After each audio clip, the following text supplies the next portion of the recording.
Апсолутно сум против да се повлече тешката артилерија од борбените позиции пред да се оствари она што е претходно договорено, а тоа е позициите на терористите да се вратат пред 5 јули и овие 13 киднапирани луѓе да се пуштат на слобода. Тоа е првата работа. Втората работа, која исто така јасно ја потенцирав, дека за мене бројката од 3000 луѓе е смешна, 3000 парчења оружје е смешна и понижувачка за Република Македонија. И сметам дека во овој момент кога имаме од 3 служби веќе утврдена е на минимална бројка од 60.000 парчења оружје, треба Република Македонија и низините државни институции црсто да се држат до таа бројка. И третата работа на која инсистирав денеска е после ова варварско однесување кое не само со Речничкиот манастир, туку денеска гледаме продолжува во целото Челопек. Мислам и дадов јасен предлог, Македонија мора да возврати по легитимни цели со војна сила или со безбедносните сили.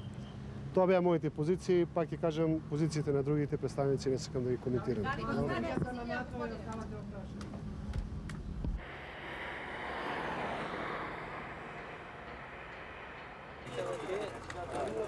Макијар заробно. Значи што, чи допар проблем бојрам. Чи допар ние. Не писам, чи допар проблем курдане.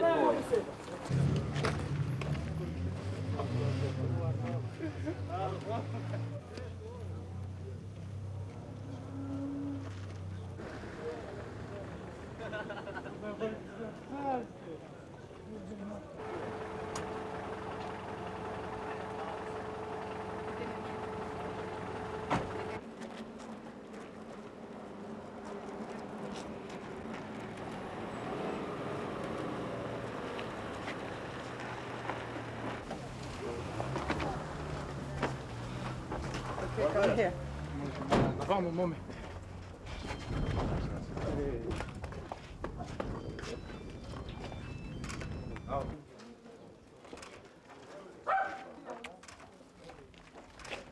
Како видите, некако сме сега живи, здрави. Имаше добри моменти, лоши сега, како може да ви кажам.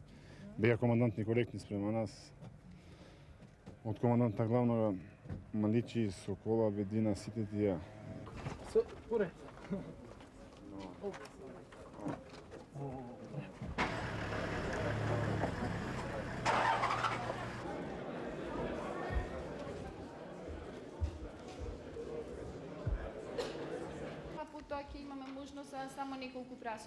On Friday evening, we presented the government of the former Yugoslav Republic of Macedonia a figure of 3,300 weapons that the so-called NLA have declared to voluntarily hand over to NATO. 210 митралези, 130 оружја за поддршка. We do believe, however, that once collected and destroyed, the so-called NLA will effectively have been disarmed as an organization and disbanded. Но и уништено, така наречената ОНА ќе биде ефективно разоружена и расформирана.